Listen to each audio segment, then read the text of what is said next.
वेगात होत्या आणि त्यामुळे प्रवासी खाली पडले। रेल्वे प्रशासनाकडून मात्र मृत्यू झालेल्या आकड्याबद्दल कुठलाही दुजोरा मिळालेला नाही। दरम्यान रेल्वे दुर्घटनेबाबत नायब तहसीलदार दिनेश पैठणकर यांनी 13 जखमींपैकी 4 जणांचा मृत्यू झाल्याची माहिती दिली आहे। ठाणेचे तहसीलदार दिनेश पैठणकर सर आहेत। सर, काय सांगाल सकाळची जी दुर्घटना घडलेली आहे 9:30च्या सुमारातली त्या संदर्भात? सकाळी जी दुर्घटना घडलेली आहे त्या दुर्घटनेमध्ये जेव्हा आम्हाला हे कळलं त्याच्यामुळे आमचं मुंब्रा ऑफिस समोरच आहे, त्याच्यामुळे माझे मुंब्रा मंडळ अधिकारी तलाठी तातडीने इकडे आले। जेवढ्या लोकांना आम्हाला शिफ्ट करता आलं आम्हाला तिकडे शिफ्ट केलेलं आहे। आता इथे कोणी दिसत नाही, त्यासाठी आम्ही परत थांबलेलो आहोत इकडे की बाबा अजून जर पुढे काय घडलेलं असेल तर त्याप्रमाणे आम्ही त्यांना इथून कळवा हॉस्पिटलला शिफ्ट करू किंवा सिव्हिल हॉस्पिटलला शिफ्ट करू।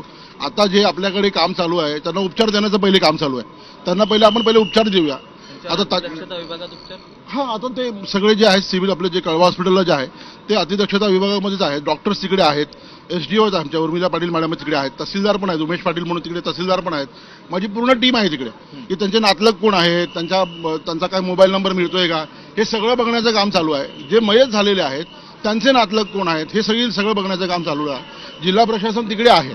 या अपघातात एकूण जखमी किती आकडा आहे, मृतांचा आकडा किती आहे, महिला पुरुष यामध्ये काही वर्गवारी झाली आहे का? महिला पुरुषची वर्गवारी मी थोड्या वेळाने देईन आपल्याला, परंतु आता 13 लोक आहेत, 13 मधले 4 मयत आहेत, बाकीच्या 9 लोकांवरती उपचार चालू आहेत आणि काही लोकांना दुसऱ्या हॉस्पिटलला देखील शिफ्ट केल्याचं सांगितलं जात आहे। तेच आता आम्हाला अजून तीच इन्फॉर्मेशन मिळत नाहीये, त्यासाठीच मी इथे थांबलेलो आहे की जर कोण त्यांचे नातेवाईक आम्ही त्यांना घेऊन परत सिव्हिलला जाऊ, कारण की ते इकडे तिकडे जे असतील त्यांना आम्हाला एकत्र करून सिव्हिलला न्यावं लागेल, त्यांना चांगले उपचार द्यावे लागतील, यासाठीच आम्ही इथे थांबलेलो आहोत। आणि या भीषण दुर्घटनेबाबत राजकीय वर्तुळातून प्रतिक्रिया येत आहेत, आपण पाहूयात।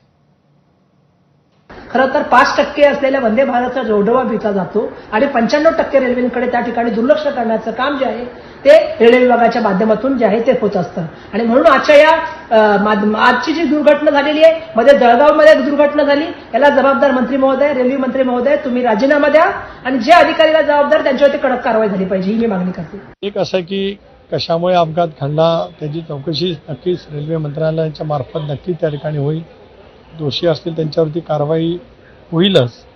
परंतु अशा पैकीच्या दुर्दैवी घटना भारतीय रेल्वेमध्ये किंवा दक्षिण मध्य रेल्वेमध्ये कुठे घडत असतील तर ते आपल्या सर्वांच्यासाठी, रेल्वे प्रवाशांच्यासाठी थोडंसं मनामध्ये एक भीतीचं वातावरण निर्माण करत असतं।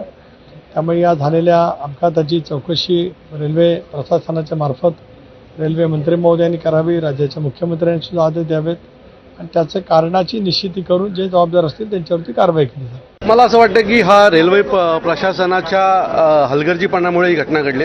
आज जे काही मृत्यू झालेत त्याला संपूर्ण जबाबदार हे रेल्वे प्रशासन आहे आणि अशा घटना रोज घडत आहेत। आपल्याला आज एवढी मोठी घटना घडली म्हणून आपल्या समोर आली, नाही तर रोज 1-2 जणांचा मृत्यू होतो।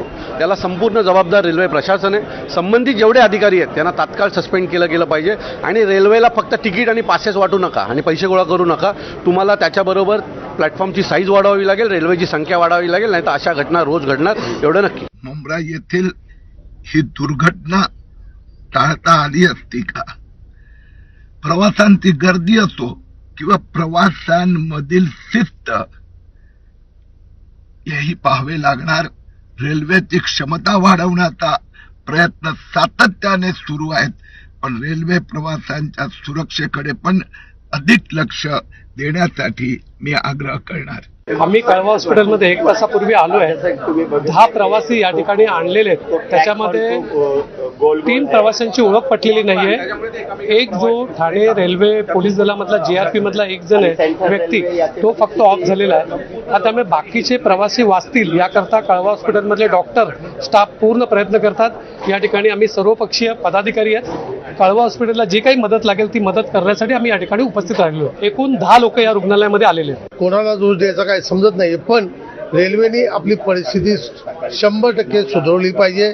बऱ्याच वेळा एस्केलेटर बंद पडतायत, त्याच्यावरनं दुर्घटना होतात, बऱ्याच गोष्टी होत असतात, पण ही दुर्घटना आहे दुर्दैवी आहे। माझ्या प्रथम माहितीनुसार 7 ते 8 लोक मृत्युमुखी पडलेले आहेत आणि एक 20 ते 22-25 लोक जबर जखमी झालेले आहेत। शिवाजी हॉस्पिटलची आमची टीम निष्णांत आहे. स्वतः मागावकर सर वगैरे मी जाऊन आलो. जोरदार त्यांची